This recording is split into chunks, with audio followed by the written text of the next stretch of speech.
What's up, guys? Welcome back to another episode of the Real Raw Truth Bikini and Figure podcast. This is episode 4 already. So this episode we wanted to do just a quick little Q&A with you guys. Now that we've had a couple episodes going and just see what kind of questions come up, things like that. And then next week we are going to have the man that we all keep talking about on here.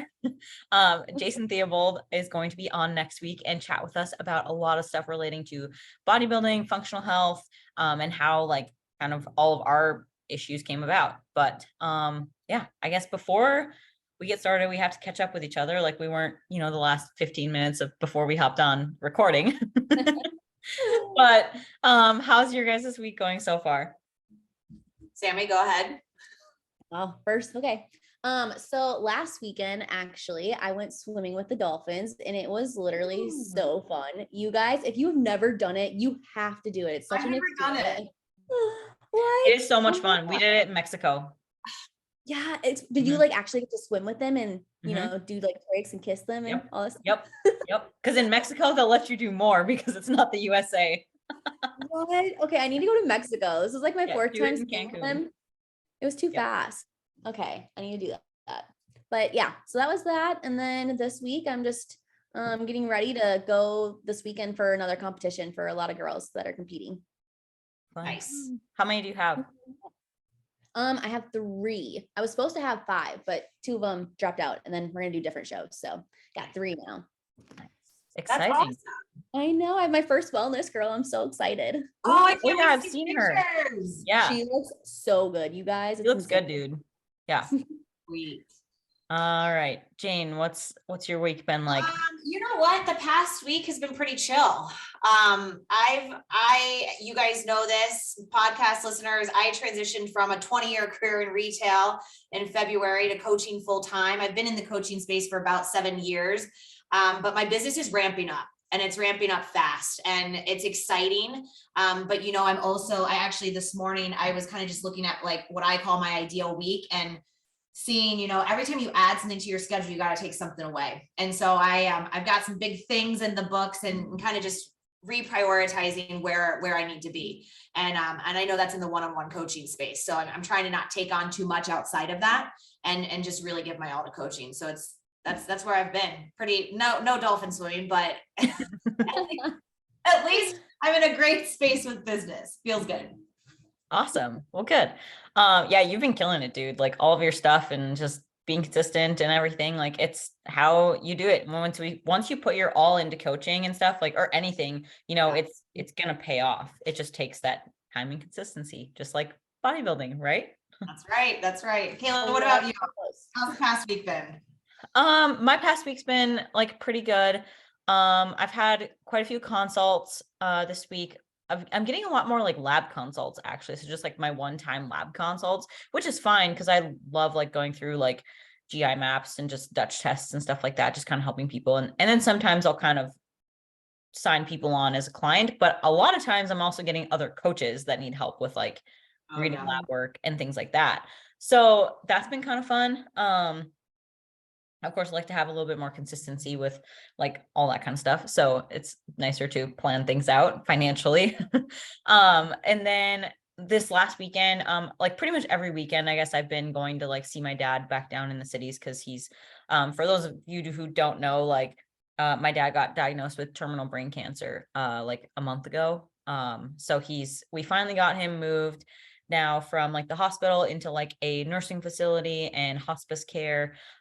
So, I mean, I've talked about it so much now that it just is just like, it's just what it is. It sucks, but we're just trying to spend as much time with him as possible and everything. And, while we can and stuff. So this coming weekend, we're going to go back again and we're going to go take him to our friend's like pool.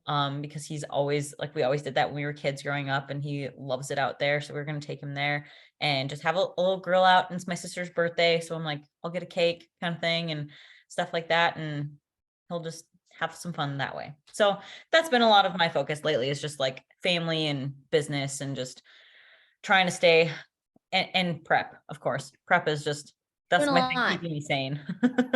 It's there, I think, well, one, that we're all here for you and anything that you're going through. Yeah. It is kind of crazy when you're prepped in prep and really have that discipline. It actually can sometimes help you. Honestly, it does. I think like it takes your mind away from what could be going on and just kind of keeps you focused on. It's like, I kind of equate that because I'm not in prep right now, but to like my morning routine. If I don't have it, I'm messed for the rest of Oh yeah. I'm the same way. so Like it's anxious. good that you got that. Yeah. It's a good distraction. Yeah. And like, I've done it before where like I've gone through shit and everything like that, where like I turn to like the gym in like a negative way as like a coping mechanism. And like, I know it's not that like this time because it's different it's just, my mindset about it is different. It's like, I'm not going to escape like certain feelings or anything like that. Like I'm letting myself feel what I need to feel, and it just comes as it is and stuff. But it's like you guys said, it's something to focus on. It's something to keep my mind like, this is for me and stuff. And this is what I enjoy doing. And life still goes on no matter what is going on in the background. So you have to just keep going with it. So Yeah, so it's yeah, crazy as but you get older. I feel like you let yourself feel more emotions. And as you get more in tune with yourself as well, I know Jane, you know this, you start letting your feelings come out and you feel all the feelings, and that's okay to feel them. Right. So we're all here for you. Thanks guys. Sorry to get like deep like right off the beginning of the podcast, but we're talking about real raw shit, I guess, on here. So so we do have quite a few questions for you guys. Let me pull up the questions here in our little group chat. So we are going to do these like once a month. So I guess like, do you guys have like one that you want to start with? I kind of have an idea, but I kind of want to see what you guys, and we don't have to answer all of them. We can just pick like a really good one. I think that two that stand out to me that a lot of people ask about that I deal with clients, no matter what stage of the game they're in, is how do you stay disciplined? And That's the one I was going to say. About relationships and prep. So maybe we start with the discipline. I've got an idea or thought around that, if it's cool. Yeah, go ahead. So here's the thing with discipline. Discipline is a skill set. It's something that you have to learn. It is not, some people, just like any other gift, any other competency in your life, like some people naturally have it and some people don't and got to work really hard at it.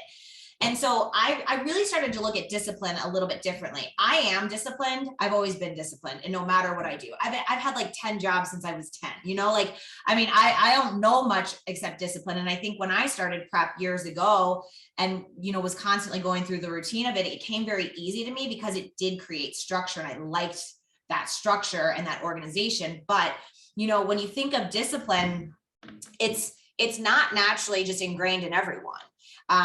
And no different than like focus, right? Some people really have to like concentrate on how to stay focused or whatever it may be. And so with discipline, I think of the example with the military. So people go into the military and they learn discipline. They didn't go in at 18 with all of these because they were so disciplined. A lot of people are the opposite. And that's the extreme, right? And so you have to learn it. And so I think when we're talking about how do you stay disciplined, you've got to do what works best for you. And all three of us are different, and anyone listening, you're going to find different disciplines. So I actually just talked about my morning routine. I didn't used to have a morning routine. I used to wake up, I'd be in a rush, I'd run out the door, I'd grab coffee, I'd grab breakfast on the run. And was that the healthiest? Probably not. One, because let's talk about what happened to my cortisol in the morning. Like that's a whole other talk. Let's slow it down, wake up an hour early. But when I found like a morning routine, now for me personally, like I listen to a devotional, I write. I didn't always do that. Sometimes I read, and I take that first hour to myself. And it has changed my productivity. It has changed everything. And so I think discipline is really what you make of it, but you have to make the choice. I don't get to make that choice for you. So that's my take on it. How do I do it? I've been posting about it all week. My why, what I want, right? So like I'm trying to build a business right now. And if I want a successful business, then I have no choice but to wake up and do the things that are going to get me to a successful business. If I want to win in a competition, then I'm going to wake up each day, have my food prepped, ready to go. And that's my why. right? So I think you really do got to find your why if you want to be disciplined, if it's not naturally a skill set that you have. Yeah. I think it's good to note too that discipline is also different from willpower, because Yes. you've been posting a lot about that, and it is two totally different things, because anyone can have willpower and be like, I don't need this like cake. I don't need that. I don't need that. But it's just the discipline of like, time and time again of just being like not solely focused on it, but just being like, all right, it's there. I don't really need that. It's whatever. But if you have willpower, you're like, I feel like you're also trying to sit there and be like, oh, like, man, this cake is just staring at me, but I really want it, but I shouldn't have it, but I really want it, like stuff like that. Like, I think of it in that sense too, but I think you nailed it on the head, Jane. Hit the nail on the head. Yes. So I I can't love, talk. Jane, too, that you brought up that discipline, like it's not something that everybody has. And I think for all of us, because we are like such high level competitors, it kind of is something that was like ingrained in us. Like I got it from my mother. My mother was in the military. My dad was in the military, so I've always been so structured. And so discipline to me does come easy. And when I'm not disciplined, you guys, like I am completely out of whack. So a lot of times, like on prep, it's so easy for me. Like I love prep. Me And the too. reason I love prep is because the discipline. And when I'm off of prep, like right now, for example, like I have too much freedom. Well, Yep. now I'm actually back on a structure. But before, like I like had so much freedom that I like just felt lost. I felt lost because I didn't have that morning routine. I kind of like when my coaches would tell me like, okay, you need to drop your cardio down. I'm like, oh my God, what do I do? I used to always do my hour of cardio in the morning. Now I can't do an hour. So I felt confused, like out of whack again. And so, discipline is so different for everybody. But just like you, Jane, I have to have my morning routine in and off like prep. So like right now, because I'm not in prep, like that's my biggest thing right now too, is like, if I don't do my morning routine, I honestly feel like my day is completely thrown off. And for me to be successful and to be even in a good mindset, like I need to do those things. So my things are still, I like to get steps in the morning. Honestly, like that's my time to just, reflect on everything. Like that's when I usually do like my postings or, I read certain things like on my Instagram. It's funny because my search bar, instead of like being a bunch of competition stuff, it's actually like a bunch of different quotes and things like that. So like that kind of gets my mind thinking in different areas.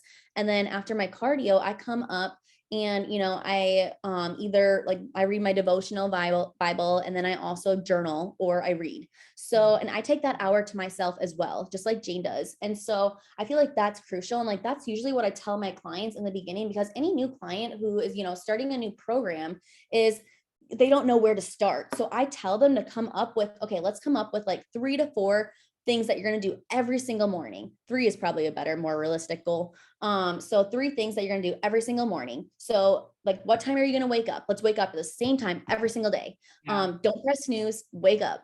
And so, wake up and then do your 3 other things. And then at night is also a big time for you to also have like that wind down and have a little bit of a routine as well, whether it's like reading at night, whether it's, just chilling and watching a show, something like that to keep that routine going. But just like you said too, like you need to meal prep, there's so many things that discipline like is going to get you so far. And when you figure out your why, that's that, just like Jane said, like that is what's going to drive you. So if you don't know your why, that's the biggest piece, is figuring out your why. Once you know your why, write it down.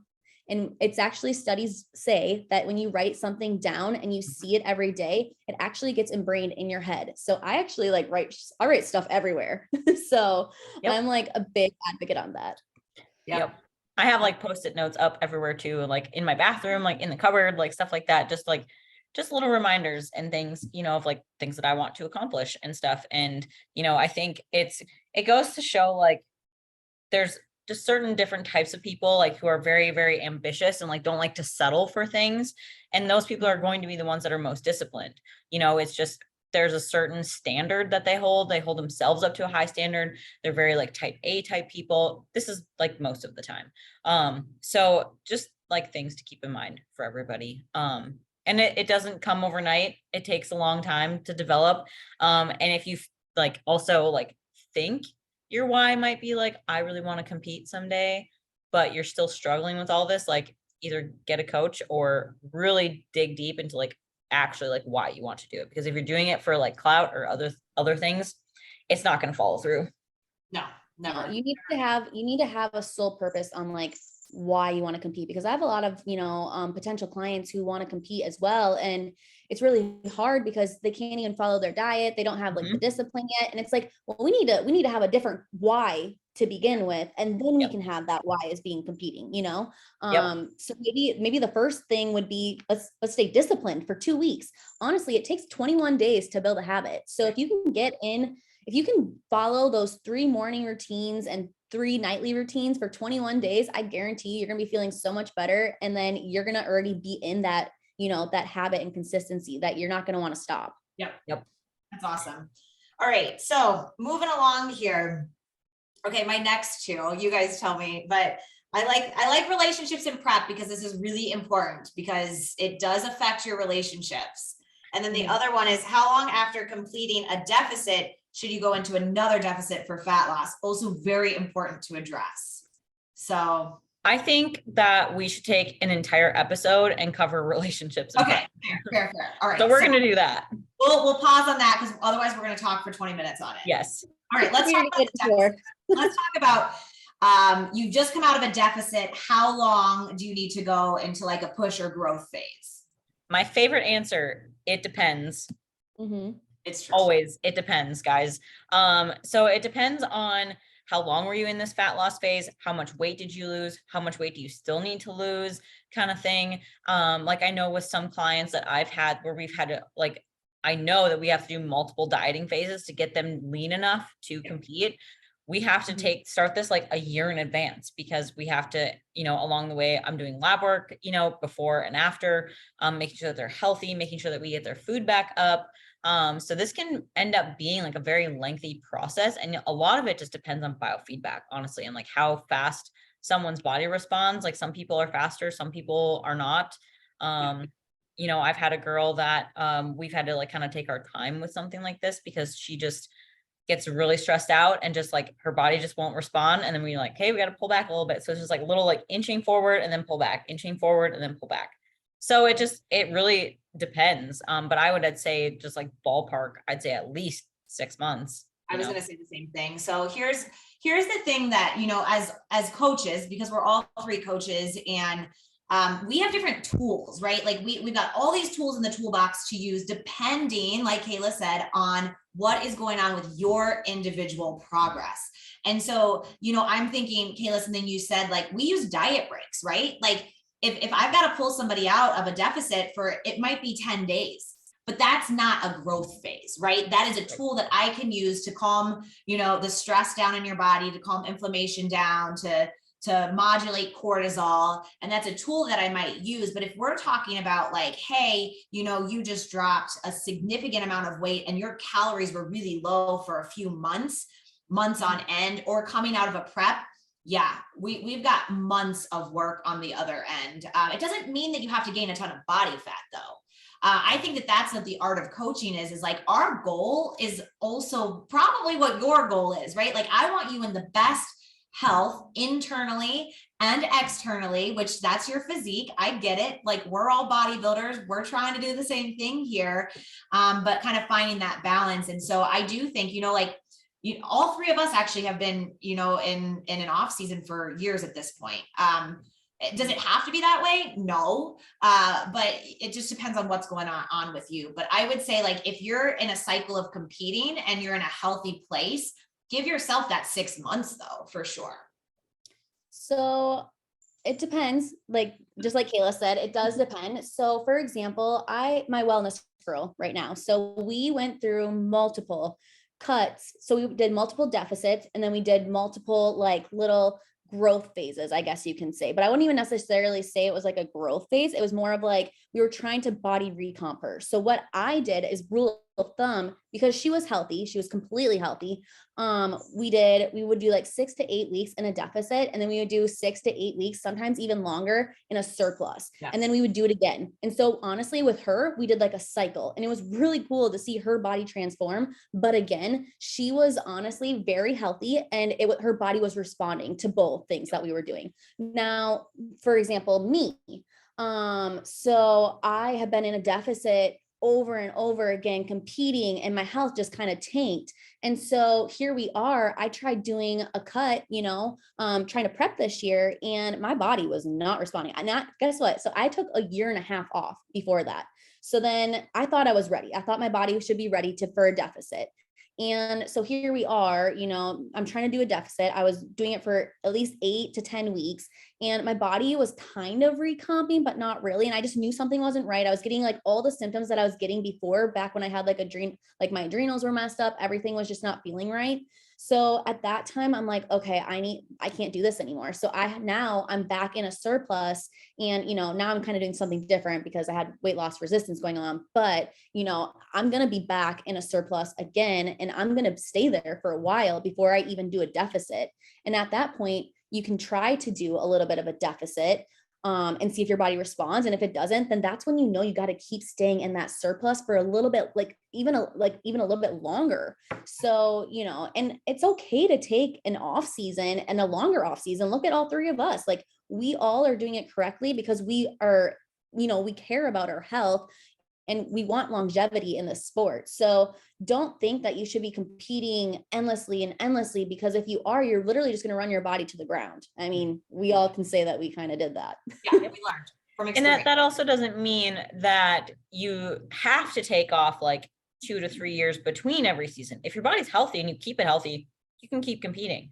But that's just kind of like what we're seeing, like with ourselves, is what happened, and a lot of other girls and females in the industry, because people just aren't aware. And that's like the whole point of this podcast, is just, we want to make people aware. So I think like getting labs would be very important, but like, again, like a rule of thumb, if you're healthy and you're getting your labs, I think a rule of thumb is however long you take in the off season or take in the deficit, you can probably do the same in like that little increment of like an off season, as long as you can get your macros in a pretty good surplus, and then you can do another deficit at that time. Mm-hmm. Yep. Agreed. Cool. All right. Next question. All right. I've got one. So this is around reaching what is perceived as your genetic potential. And this is a competitor asking, when do you know if you've reached your genetic potential?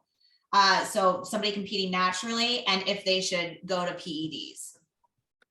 Oof, I could do a whole episode on this one too. Well, okay.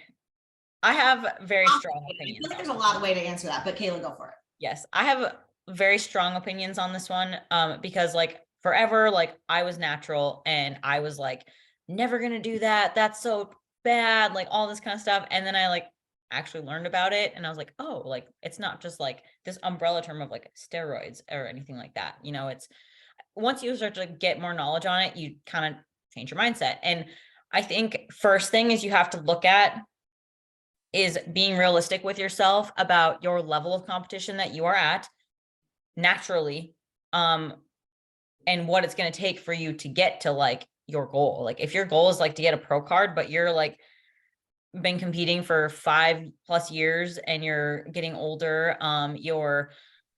you just don't have like a good genetic structure. Like you have to be realistic with yourself and be like, is it going to be worth it for me to take these things that could potentially harm me to maybe get a pro card? Maybe. Now, in like my case, I turned pro taking 10 milligrams of Anavar. That's it. And I was natural all before. I didn't even know that. Yeah, that was all I needed. And before that, I had even competed nationally 3 years prior, completely natural. So I know that like me personally, like my genetic potential was there, and I'm a good responder to those types of things. And I also educated myself about what I was going to put into my body and like what that meant. And I think another big one, sorry, I'm going to go on a rant about this one. another big one is you have to think about like, what is femininity to you? You know, That's a big one. what things do you like not want to sacrifice, you know, if you should have some sort of side effects, you know, because the side effects can be permanent if you don't catch it. And if you get into this mindset of just like, I'll do anything to compete, anything to do this, anything to win, anything that, but then guess what? You're doing that for a freaking trophy. Like, Yeah.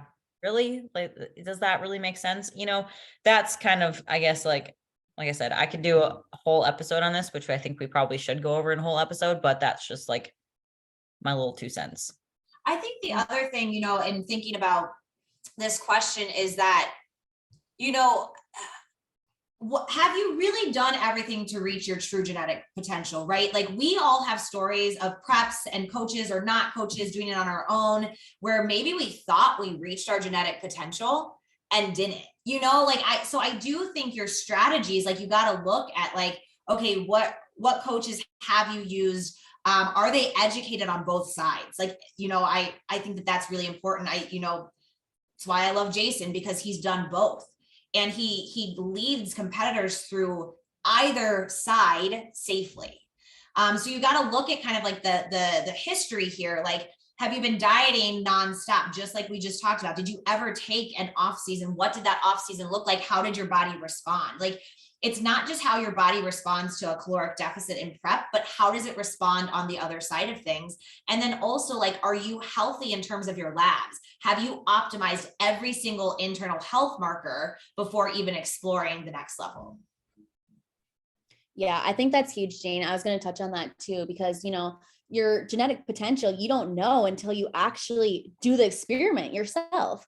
Yeah. So the only way you're going to know is by, of course, getting in a caloric deficit, getting that lean body, and then taking an off season. So yeah, you can compete like, naturally, everything like that. I competed multiple years for naturally as well. But I never took like the proper off season. So I really don't know if I had the potential or not, but I think I did because, I got my pro card on 5 milligrams of Anavar as well. And it did give you a little bit of an extra boost and it did help me. But again, I never took those off season serious until I turned pro. And here we are, I'm finally taking like a legit off season. Granted, I'm not, my diet's a little different right now, but I'm excited to see my potential naturally now, taking an actual proper off season. So, I think there's definitely like an approach. And like, obviously if you get to that point and you're taking a good and proper off season, and you're still just not to par with where you need to be, and you want to be competitive and you want to get that pro card, and you have your why is because you want more than just the trophy. You're doing it for yourself. You're doing it for more reasons than just the trophy. Then at that point, then I say, yeah, talk to your coach and make sure, again, you have a knowledgeable coach who has, who knows how to work both sides, like you said, who works with natural and people who want to get on stuff and who can do it the healthiest way possible. Because like Kayla even mentioned, the femininity. And, Jason brought that up to me too, because I'm not going to lie, like there was a period where I was like, oh my gosh, like I just want to get my body back. Like maybe I should just get back on Anavar. And he was just like, no, like, and I was going to take a lot of it too. And like, he's just like, no, what are you doing? And I'm like, you're right. So it's like, like you need a coach to tell you these things, like to hold yourself accountable, because you guys, if we all left it up to our own vices, like we'd all be a mess. Everyone listening too, like, Yep. Get guidance. It's no different than if you have something emotional going on, you go to a coach, right? You go to a counselor, a coach, a therapist, like same thing with your body. Take it seriously. Yeah. And have somebody who's in the profession to guide you through it. Yep. I think that even before, I mean, we're never really going to know our like natural genetic potential, I feel like. But if this is something that you've been doing for years, you've been very consistent also with training, diet, recovery, sleep, everything, like all of these things. Like if any of that is like off, and you want to try to hop on something, not a good idea, because that is like the biggest misconception, is that these like PEDs are going to do all these things for you, but no, like you need to have everything else in order. Otherwise they're not going to work. Aren't optimized. Same thing. Like you said, sleep, diet, like what have your preps looked like before? Is this your first prep? Like there's so many factors, you know, that go into that, and finding your true genetic potential. Also, like I think about like what my genetic potential is. If you look at the rest of my family, it's shit. So like I had to put in a lot of work, right? Like it just, people are like genes. I'm like, no, y'all, like we all put in a lot of work no matter what. So I think that was a really solid answer. And you guys, we'll do a full, a full episode on that as well. Yep. I think we have time for like one more quick one. Really quickly, with that being said too, I think a lot of like, we'll have to talk more about it, but I think a lot of competitors, and I'm not going to lie, I used to be this person, would again run to Anavar. And like I said, like I even had that thought like recently, like, you know, this last year, and I'm glad I had some sense. But it's crazy because some people, even like with Clen and Anavar, things like that, they're like, oh, well, it worked for me on prep. Now that I'm in off season, I've been eating like an asshole. I'm just going to take Clen again because I want to get lean. It's like, no, that's not the right, no, it does not work that way. And it's not the right idea. So again, make sure you have a coach, make sure that you're using them properly. And another thing too is like people want to get on Anavar, but then they don't want to follow discipline, and they don't want to have a diet. Like they don't want to follow their diet. So that's the most silly thing to do too, because then you're just literally throwing in supplements. Quick fix that it doesn't exist in any part of talking about building the perfect physique, right? Whatever perfect means, but like building your optimal physique, there's no quick fix. Like none of us are in this for a 30-day plan. So we do have two that, or a few actually, on where bikini's going. What are your thoughts on what bikini's looking like these days? I personally love it. Nice. So I really do, because they're not going for super shredded anymore. They want you to have a nice feminine look, which is shapes. So, you know, they want you to have the symmetrical look, having like the upper portionate to the lower portionate, right? But they also want to have that S shape. And then, you know, I really like that they're looking for a little bit more bubbly muscle. Like I personally like love that, and that they're not looking for super shredded, because to be honest, it's like, one, it's like really hard to get down to that level, but two, like it doesn't look as feminine either when you're super shredded. Like they don't want to see all these lines and everything. They want to see little striations, but not much. Yeah. I think I always go back to as well, like who was on stage with you that day? It matters. You know, like I don't think that like bikini has just drastically changed in terms of what the criteria are. I think it's who shows up that day and how each individual looks compared to each other. Yeah. I think that I mean, I don't follow like a ton of bikini, obviously, because it's not like my division, but like, I like to see like that they're making a very distinct difference between wellness and bikini. Yes, that's a good point. Like some of these bikini girls were getting to the point where they were looking more athletic, more muscular. And I was like, that's a little too muscular for bikini. So I personally like how the look is coming along, with being, you know, just a little bit softer look too, softer feminine look. And I like that personally. So I'm okay with it.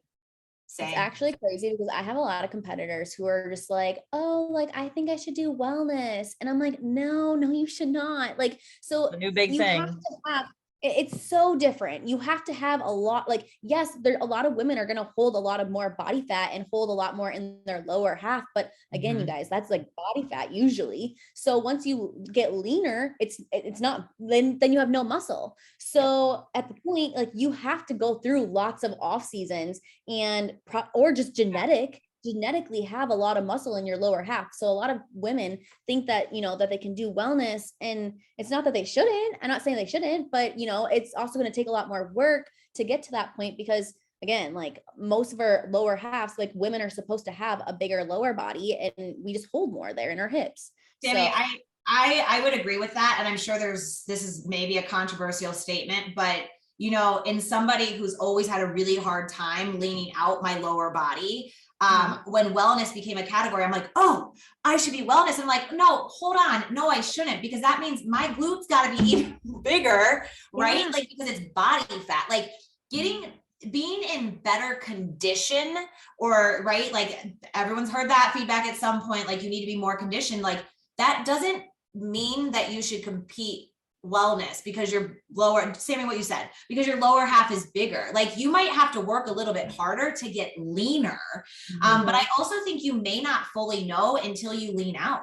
And Exactly. at that point, you'll know if like, okay, I'm wellness or I'm not. But I had that perception at first too. I was like, oh, I guess the next time I compete, I'm going to be wellness. I'm like, actually, I haven't got lean enough for bikini yet. So I better figure that part out first. And the thing too is like with that, like, so you can even have like a bikini competitor who, you know, is bigger, I guess, and they do have more muscle, right? And they say that they want to go to wellness, like that's totally fine. But just so you know, you have to look at the wellness off seasons and they have to get very big and that's okay. Like they have to, you know what I mean? But the thing is like, are you okay as a bikini competitor now going over to wellness? Are you okay with getting that big in your off season? So you're going to have to eat a lot. You're probably going to be stuffed, which is again, fine. But you know, there's just a lot to it. Yep. I think you always have to think about like the off season too. That was a really good point because you're going to live in your off season body way more than you're going to live in your prep body. Correct. So true. So, you know, you have to be okay with it. You have to be okay with being like, I'm going to be just a nice little thick girl and it's fine. That's right. Awesome. All right, guys. That's it for what about figure? Wait, go ahead. Yeah, I was like, wait, we should probably talk about figure, even though I don't know much about figure, but oh, that's okay. She asked about bikini. It's okay. It's no big deal. But I mean, figure, I feel like, you know, Sid has like very dominated figure for so long, but she's just so hard to beat because she has such a good shape and she's like literally perfect. So, you know, but I am seeing a lot more of muscularity coming up in figure too. You know, it's getting leaner as we've gone. Like figure girls have to get freaking shredded. They're peeled to the bone. It's so cool to watch them because sometimes I'll be like, wait, like, you know, I'll look at them and I'm like, wow, it's so fascinating to see how peeled you get with that much muscle though. Yes. It's so cool. Yes. And I've even been told by like a couple people, they're like, you should do women's physique. And I'm like, no way. I'm like, I'm still like too small for figure. I love it. I still, it's funny because when you go from amateur to nationals to pro, it's such a big difference. I was even talking to somebody who's in men's physique and he was telling me, he's like, yeah, like I'm going to go to nationals. And I'm like, but it's crazy because they look so much bigger. And then even at nationals, they look so much bigger at the pro level. Like it's just crazy. Like, and then somebody can look big off stage and then they go up next to a different pro and you're like, wow, I look small.